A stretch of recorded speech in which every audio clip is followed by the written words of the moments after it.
Sa hilagang bahagi ng Luzon, sa kabundukan ng Cordillera, matatagpuan ang isang lugar na tila pinapangalagaan ng panahon. Isang bayan na binabalot ng lamig at mga kwento kung saan ang mga bundok ay tila nagkukubli ng mga lihim ng nakaraan. Sa unang beses kong pagpanik sa lugar na ito, may mahalagang katanungan itong ibinahagi sa akin. Kakayanin ko bang lakbayin ng mag-isa ang Sagada?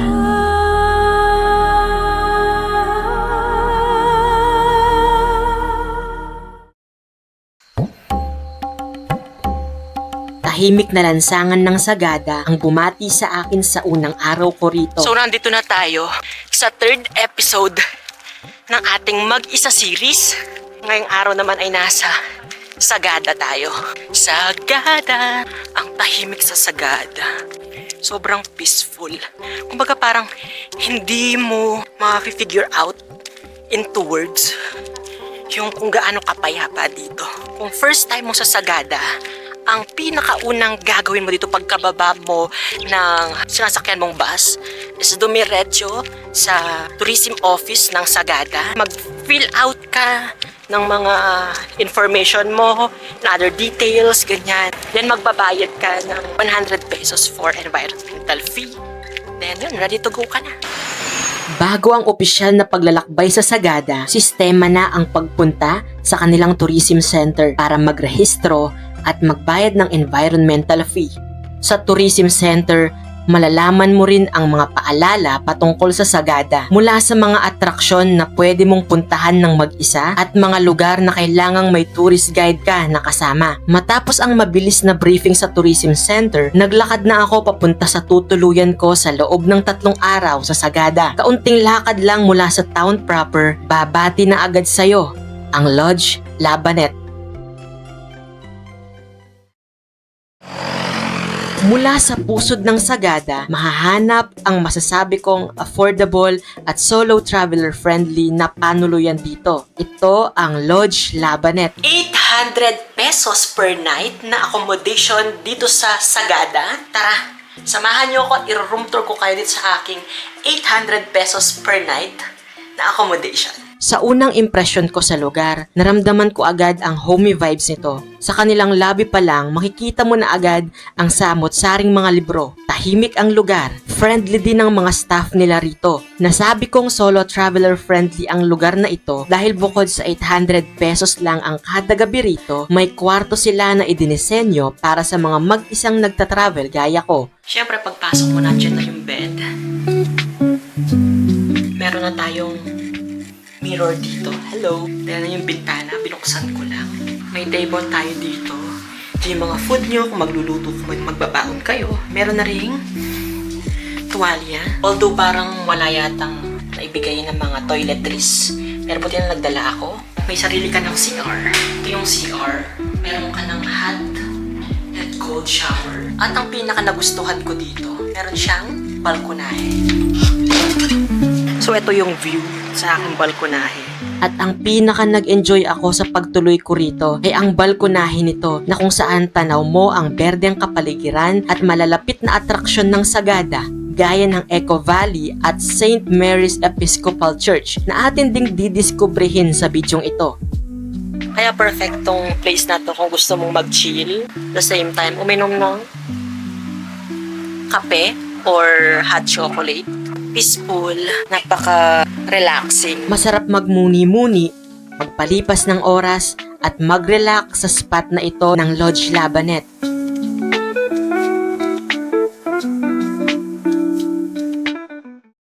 Roots remind our mountains before Spaniards came up on the 1600, and that when Spaniards were being able to step up here for the 1600, they found Sagada. It was already inhabited. We call Sagada Kanduyan with this region. Ang kultura ng Cordillera ay mayaman at sagrado. Mula sa kanilang mga kasuotan, kagawian, kagamitan at pamumuhay. Lahat ay nakasentro sa ugnayan at komunidad. Kaya kung gusto mong mas makilala ng malaliman ang Sagada, unang-una mong dapat puntahan ay ang Museo ng Ganduyan. Nagpunta ako ng Ganduyan Museum. I can say na gusto ko yung ganong type ng museum. As in, meron talagang local or nakakaalam ng history. Then, i-explain talaga nila sa'yo or niya sa'yo kung ano yung mga gamit na makikita mo doon. Although, hindi pwedeng mag-take ng photos. And with that, ang dami kong natutuhan sa kultura, the same time sa tradition nila, na even sa mga Igorot, no, sa mga indigenous peoples natin, buhay na buhay pa rin yung antas sa lipunan. Kasi may mga kasuotan na para lang sa mayaman, para lang sa mga elite na sinasabi natin. At the same time, may mga kasuotan na para sa mga poor, yung mga may hirap. Ang Ganduyan ay ang orihinal na pangalan ng Sagada sa salita ng mga katutubong Kankanaey. Ito ay nangangahulugang isang malawak na lupa o isang malayong lugar na akma sa heograpiya ng Sagada. Isa itong pagpapakita na bago pa man dumating ang mga Kastila at Amerikano sa Pilipinas, mayroon ng sariling tawag ang mga katutubo sa lugar na ito at buhay na ang sarili nilang kultura at pagkakakilanlan. Paglabas ko ng Ganduyan Museum, nahagip ng paningin ko ang mga tinda ni ate sa harap ng museo. May karne na nakasabit dito na tila ibinilad at pinausukan. Nang magtanong ako, ito raw ay tinatawag nilang etag. Isang tradisyonal na pagkain ng mga taga-Cordillera. Ito ay isang uri ng preserved meat na inasinan at pinausukan o pinatuyo upang tumagal ng matagal at magkaroon ng kakaibang lasa. Dahil sa kuryosidad ko sa lasa ng etag, agad-agad akong nagtanong sa mga lokal dito kung saan ba may masarap na kainan na naghahain ng etag recipe. At dinala ako ng aking mga pagtatanong sa isang Wow Cafe, Salt and Pepper Diner at Vincent's. Una nating dadayuhin ang isang Wow Cafe by the Clouds upang matikman ang potahe na kung tawagin nila ay etag ramen. Mula sa town proper ng Sagada, 10 minutong biyahe lang ay mapupuntahan mo na ang isang Wow Cafe. Sakay ang lokal na transportasyon dito na kung tawagin nila ay tuk-tuk. Matapos ang mabilis na biyahe, sumalubong sa akin ang payapang agos ng mga ulap at pagsilip ng bukang liwayway. Ito ang isang Wow Cafe by the Clouds. Isang cafe na kilala sa natatanging lokasyon nito. Dito habang umiinom ng mainit na kape o kumakain ng paboritong pagkain, matatanaw ang malawak na kabundukan ng Sagada na madalas ay nababalutan ng ulap o tinatawag nilang Sea of Clouds. So kung gusto mong makakita ng Sea of Clouds pero hindi mo kaya yung mga trekking ganyan, recommended ko itong isang Wow Cafe. May food dito, pwede kang pumunta dito kasi magpapakita talaga sa'yo yung mga Sea of Clouds. Ito lang siya.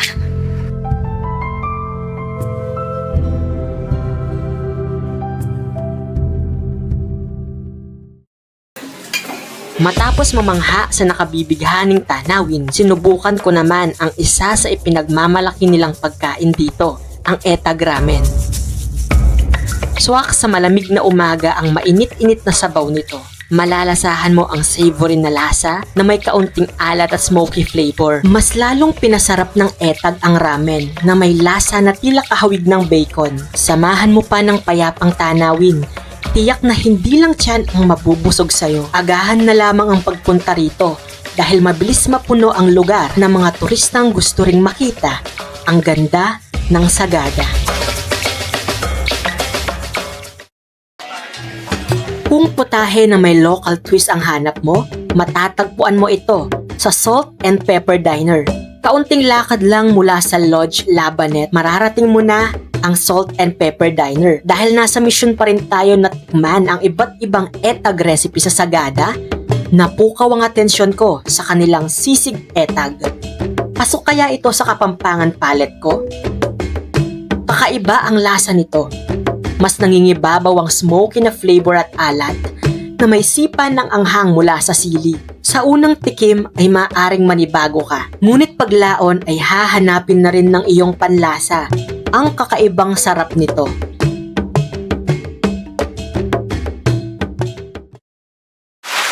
At ang panghuling etag recipe na titikman natin ay natagpuan ko sa Vincent's. Ito ang tradisyonal na pagkain ng mga taga-Cordillera na tinatawag nilang pinikpikan.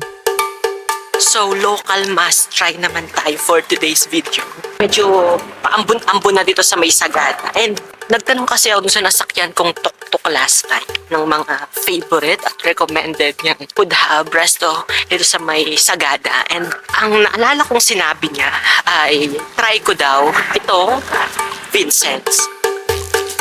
Ang pinikpikan ay isang tradisyonal na sabaw ng manok na matagal ng bahagi ng pamumuhay ng mga katutubo sa rehiyon. Ayon sa mga lokal ng Sagada, karaniwan daw na pinapalo ng matagal ang manok na isinasahog sa pinikpikan upang mas lalo itong sumarap at saka iniluluto gamit ang luya, asin at kung minsan ay may kasamang etag na nagbigay ng kakaibang alat at smoky na lasa sa sabaw nito. Nang matikman ko ang pinikpikan, naihambing ko agad ang lasa nito sa sinalayang manok at tinola. Malinamnam ang sabaw, may bahagyang alat at smoky na aroma mula sa etag.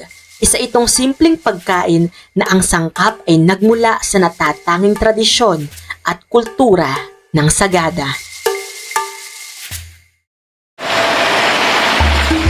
Kung kultura at pamumuhay ang pag-uusapan sa isang lugar, madalas daw itong matatagpuan sa sentro ng komersyo ng isang pamayanan, ang kanilang pampublikong pamilihan. Kaya sa patuloy kong paggalugad sa mga kalsada ng Sagada, napadpad ako sa kanilang public market. Sa unang tingin hindi mo mapapansing isa pala itong pamilihan. Gaya ng karaniwang palengke, simple at payak ang pamilihan ng Sagada. Ngunit sa pagpasok ko rito, ang tahimik na lugar, may sikreto palang hinihintay lang na matuklasan. May iilang tindahan dito. May mga nagbebenta ng karne, gulay at sari-saring produkto. May mga etag din akong nakita. Sa pag-akyat ko pa sa loob ng gusali, natagpuan ko ang isang tagong kainan na tiyak na babalik-balikan. Ang kusina ni Malig. Dito, bumungad sa akin ang kanilang menu. May mga pamilyar na putahe, ngunit pumukaw sa aking atensyon ang isang nakasulat dito na tinatawag nilang putil with beans. Bago ito sa aking pandinig, kaya na-curious din ako sa lasa nito. Ang putil with beans ay isang sabaw na may sangkap na beans at karne ng baboy. Masarap itong kainin, lalo na't swak sa malamig na klima ng Sagada ang mainit at malinamnam nitong sabaw. Ito ang unang beses kong matikman ang putaheng ito. Lasang-lasa mo ang beans sa sabaw nito. Samahan mo pa ng malambot na karne. Sa totoo lang, hindi ko maipaliwanag ang lasa nito. Kakaiba, pero pasok sa aking panlasa. Ayon sa mga nakararami, ito raw ang bersyon ng mga taga-Cordillera ng kilalang pork and beans. Ngunit binigyan ito ng kakaibang twist sa Sagada at ginawang mas malinaw at masabaw. Samantalang madalas din daw itong tawaging pork bitsuelas sa iba pang probinsya sa bansa. Kaya kung ang hanap mo ay abot kaya at comforting na pagkain, tuntunin at tuklasin ang kusina ni Malig.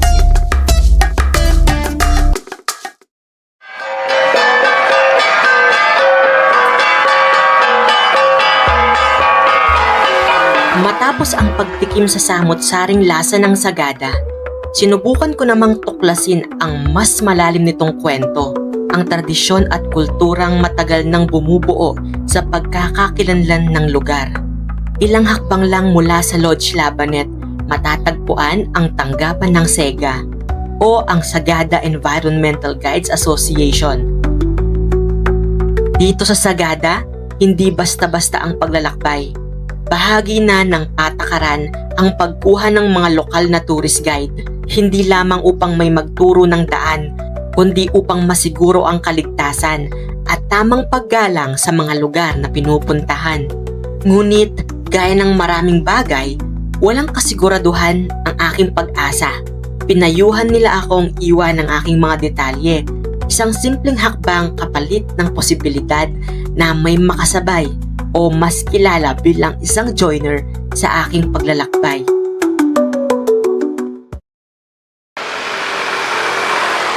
So ayun, kung gaya kita na first timer dito sa Sagada, try to read sa Reddit or manood ka ng mga TikTok content about Sagada. And one thing for sure, na kailangan mo ng tourist guide sa karamihan sa mga tourist sites dito. Lalo na kung solo traveler ka, i-ask lang naman nila sa'yo yung contact number mo. Then sila na yung mag-regroup, tama ba yung term? Sila yung mag-a-add sa'yo sa mga grupo ng mga joiner. So kung nagabala ka mag-DIY sa Sagada, okay lang naman guys kasi kagandahan, hawak mo yung oras mo. No? It's a sign na. Habang nananatiling hindi pa tiyak kung makakasama ako sa Paitokan Walk, pinili kong ipagpatuloy ang aking paglalakad sa mga kalsada ng Sagada. Ilang minutong lakad lang mula sa Sega, isang pamilyar na amoy na agad ang sumalubong sa akin. Ang amoy ng bagong lutong tinapay. Isang panaderya na matagal nang dinarayo ng mga lokal at turista ang aking narating, ang Sagada Homemade Bread. Nasaksihan ko mismo kung paano binibigyang buhay ang bawat piraso. Tila isang ritual ang bawat galaw nila, mula sa pagmamasa hanggang sa paghulma ng tinapay. Sa kabila ng murang halaga, kapansin-pansin ang laki at kalidad ng kanilang mga tinapay dito. Isa itong patunay na hindi kailangang maging mahal upang maging masarap. Hindi na ako nag-atubiling tikman ang itinuturing ng marami bilang isa sa pinakamasarap na panaderya sa Sagada. Sa unang kagat pa lang, nalasahan ko na agad ang palaman nito. Malinamnam ang keso at ang tsokolateng may tamang tamis. Malambot din ang mismong tinapay at higit sa lahat, hindi tinipid ang laman. Umaabot ang lasa hanggang sa huling kagat. At marahil ito ang dahilan kung bakit patuloy itong dinarayo. So nakabili na ako nitong, ang daming nagre-recommend kasi sa TikTok, nitong homemade bread dito sa may Sagada. Well, masarap naman siya guys. So bumili ako ng chocolate and cheese. So try nyo na din. Sa isang lugar na kung saan ang paglalakbay ay kadalasang hinahanap sa mga tanawin, minsan matatagpuan mo ito sa pinakasimpleng bagay. Isang pirasong tinapay na sapat na upang bigyan ka ng lakas para sa muli mong paglalakbay.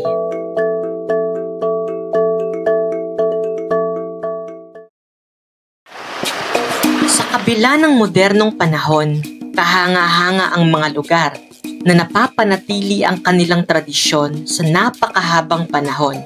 Sa patuloy ko pa ring paglalakad, narating ko ang Sagada Weaving. Dito natuklasan ko ang tradisyonal na sining ng paghahabi, kakaiba at sadyang kamangha-mangha.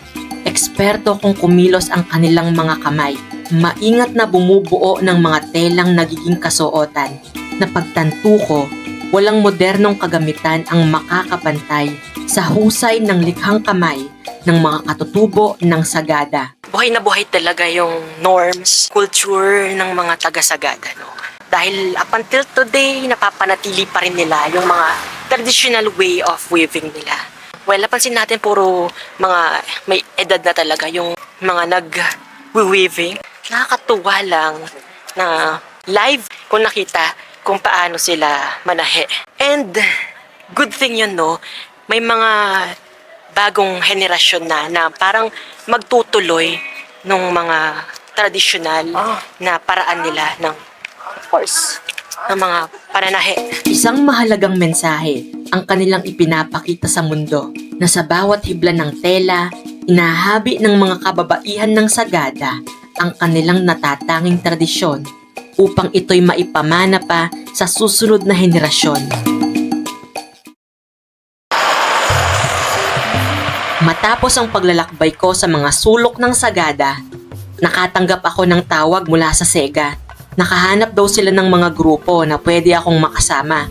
Kaya dagli akong naghanda para ipagpatuloy ang pagtuklas ko sa mayamang kultura ng Sagada. Ang Paitokan Walk ay binubuo ng 2 hanggang 3 oras na lakaran.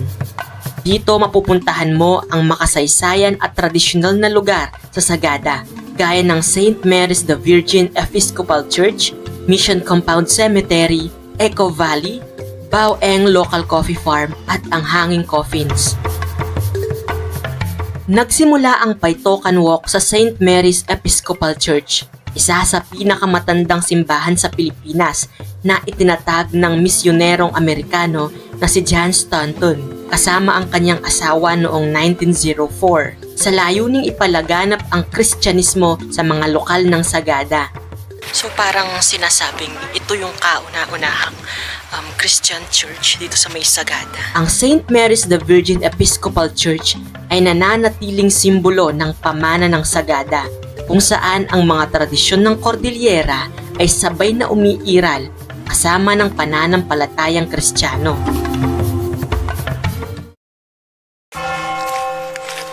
Ilang dipa lamang mula sa St. Mary the Virgin Episcopal Church ay matatagpuan ang Mission Compound Cemetery o ang pampublikong libingan ng Sagada. Dito inihimlay ang mga labi ng mga lokal ng Sagada, kabilang na ang ilang misyonerong nanirahan at pumanaw sa lugar. Sa patuloy naming paglalakad, napansin ko ang maitim na bakas ng apoy sa harap ng ilang libingan. Ayon sa aming tour guide, ito raw ang tinatawag nilang panag-apoy, kung saan nagsisiga ang mga lokal ng kahoy bilang pamalit sa kandila.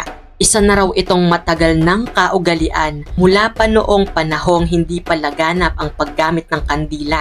Hanggang sa kasalukuyan, ginagawa pa rin ang gawaing ito bilang paraan ng pag-alala at pagbibigay-pugay sa kanilang mga yumaong mahal sa buhay.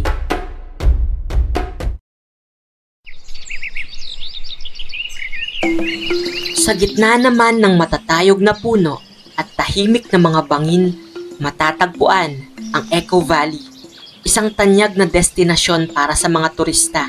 Bukod sa luntian at likas na tanawin, dito rin matatagpuan ang kakaibang uri ng libingan sa gilid ng mga bundok, nakilala bilang Hanging Coffins.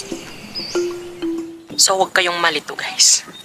Although, ang series na ito is about solo traveling. Mag-isa sa series, pero, well, di ba, sa Sagada kasi, isa sa mga mandatory rule nila is to have a tour guide sa mga pupuntahan mo dito. Well, may mga places or tourist attraction naman sila na pwede mo siyang i-DIY. Pero yung mga trekking, mga lugar na kailangan mo maglakad, ganyan, mandatory na may kasama kang tourist guide. Mula sa pangalan nitong Echo Valley, sinasabing kapag sumigaw ka rito, babalik sa'yo ang iyong tinig. Noon pa man, naging bahagi ito ng kaugalian ng mga taga-Sagada. Isang paraan ng pagbibigay hudyat o anunsyo sa komunidad na may ililibing sa mga hanging coffins. So, nasa Echo Valley tayo as of the moment ng Paitokan, and nakaka-amaze kasi napanatili nila yung ganitong kasi-thematic na culture nila, no? Kung dati, pag may mga inililibing na mga lokal dito, di ba ganyan, sumisigaw sila to ilabas lahat yung mga hinanakit nila, ganyan. Pero this time, pinagbabawal na yun. Kasi napaka-sacred at peaceful nung lugar na to. Sa kasalukuyan, ipinagbabawal na ang pagsigaw sa Echo Valley bilang paggalang sa mga yumao at upang mapanatili ang tahimik na kalikasan nito. Pag ilibing namin sila, ibaluktot yung katawan tapos ibalot yung traditional na kumot nila. Sa ilang oras na pakikinig at pagmamasid ko sa mayamang kultura ng Sagada, hindi ko pa rin maiwasang mamangha sa kagawiang aking nasaksihan. Isa na rito ang pagkakataong makita ko ng malapitan ang mga kabaong na nakasabit sa gilid ng bangin o ang tinatawag nilang Hanging Coffins of Sagada. Tila may kumikiliti sa aking isipan nang masilayan ko ang mga ito. Sa paglipas kasi ng maraming taon, naririto pa rin ang natatanging tradisyong ito sa Sagada. Ayon sa kwento ng aming tour guide, ang mga nakatatanda raw mismo ang gumagawa ng kanilang kabaong mula sa mga kahoy na madaling ukitin bilang paghahanda sa kanilang pagpanaw. Kapag ang isang tao ay pumanaw na, Ito ay dadalhin ng kanyang pamilya patungo sa kabaong na nakasabit sa bangin o kaya naman ay nakalagay sa loob ng mga kuweba. Maraming dahilan kung bakit isinasagawa ang ganitong kaugalian ng mga taga-Cordillera. Karamihan ay naniniwala na kapag mas mataas ang libingan, mas malapit ang kaluluwa sa langit. Mayroon ding nagsasabing ito ay nagsisilbing proteksyon upang hindi maabot ng mga mababangis na hayop ang mga labi ng yumao. Ano man ang dahilan, hindi maitatanggi ang yaman sa kultura ng Sagada. Gayunpaman, nahaharap ito sa malaking hamon. Matagal na walang kasi pinakahuli 2010. Mula noon wala na. Dahil sa kasalukuyan, hindi na isinasagawa ang gantong uri ng paglilibing. Paano pa kaya ito maipapasa sa susunod na henerasyon?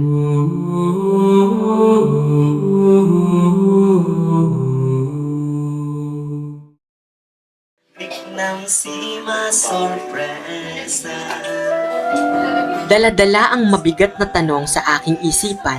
Nagpatuloy kami sa paglalakad. Sa aming dinaraanan, kapansin-pansin ang mga bunga ng kape na aming nadaanan. Siyempre, bukod sa kultura na nakita natin dito sa may Paitokan Walk, kitang-kita din natin kung gaano kabubunga yung mga coffee beans nila dito. Buhay na buhay ang kapehan sa Sagada. Dito ko napagtanto na bukod sa kultura, ipinagmamalaki rin ng Sagada ang kanilang sariling tanim ng kape. Bilang pahinga, narating namin ang Baueng Local Coffee Farm. Dito matatagpuan ang isang maliit na kubo na kung saan maaari mong matikman ang kanilang kape. Habang nagpapahinga, napansin ko ang maraming turistang naroroon. Abala ang karamihan sa pag-inom ng kape. Ang ilan ay nagsusulat ng mensahe sa mga dingding ng kubo, habang ang iba naman ay matamang pinagmamasdan ang mga larawan ng mga katutubo na nakapaskil sa bintana. Tila lahat sila ay namamangha. Dala ang malawak na kuryosidad kung hanggang saan sila dadalhin ng kanilang paglalakbay sa Sagada. Sa mga tagpong ito, unti-unti kong nahanap ang kasagutan sa tanong na bumabagabag sa aking isipan. Hanggat may mga handang makinig sa nakaraan, hanggat may mga handang maglakbay sa kasalukuyan, mananatiling buhay ang sagradong kultura ng Sagada.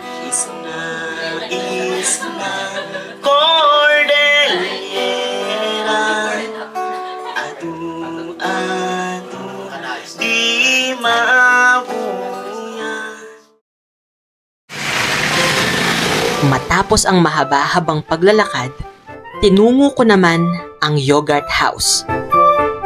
Isang kilalang kainan sa Sagada na naghahain ng homemade yogurt. Ang Yogurt House sa Sagada ay yari sa kahoy at may old cabin vibes. Masarap magpalipas ng oras dito, lalo na sa kanilang balkonahe sa ikalawang palapag kung saan matatanaw mo ang likas na ganda ng Sagada. Tinikman ko ang kanilang mixed fruits yogurt. Sa unang tikim, sumipa agad ang asim ng yogurt.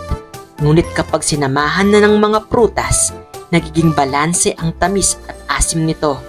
Masarap itong gawing merienda, lalo na kung galing ka sa isang mahaba at nakakapagod na araw sa paglalakbay sa Sagada.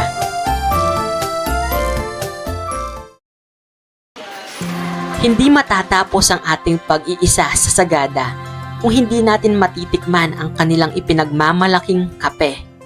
Ayon sa nakararami, may natatanging lasa ang kape ng Sagada na tiyak na babalik-balikan. Kaya hindi ko pinalampas ang pagkakataong matikman ito. Ilang lakad lang mula sa accommodation ko, matatagpuan ang Banas Coffee. Sa unang tingin, medyo mahirap itong hanapin dahil sa tago nitong karatula. Pero magiging sulit ang paghahanap, lalo na kung nakamamanghang tanawin ang hanap mo habang nag-aalmusal. Kaunting haba ng pasensya ang kailangang baunin kapag pupunta ka rito. Dahil sa dami ng mga tao, minsan ay mauubusan ka ng upuan o mapapahaba ang iyong paghihintay.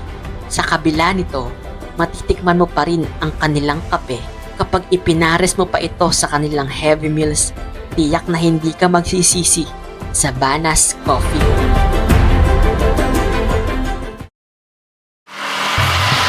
Sa maliit naman na espasyong ito, matatagpuan ang isa sa mga kapehang may pinakamagandang review sa Sagada, ang Tam Tam Cafe. Sa lamig ng Sagada, hindi na nakapagtatakang nagsulputan ang kabi-kabilang kapehan. Ngunit nananatiling maugong ang Tam Tam Cafe. Kaya sa pananatili ko rito, ito ang naging go-to kapihan ko. Masarap magpalipas ng oras sa labas nito. Kung mahilig kang magmuni-muni, ito ang perpektong lugar para sa'yo. Matapos ang lahat ng ginawa mo sa buong araw, naghihintay lang ang kapehang ito para salubungin ka ng isang tasa ng mainit na kape habang dinadama ang lamig ng simoy ng Sagada.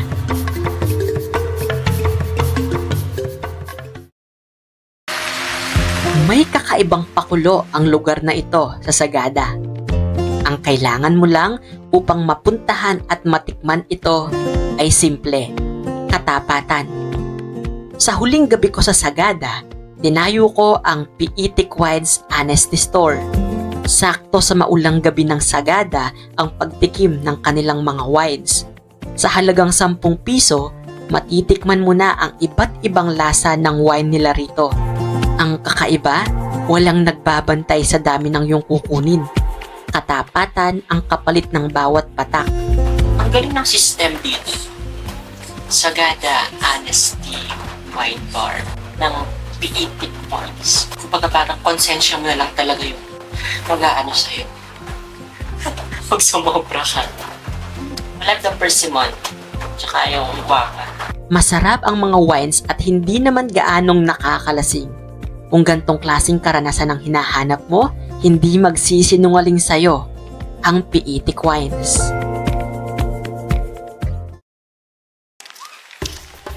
I know curious kayo at itatanong nyo ngayon kung solo traveler friendly ba ang Sagada.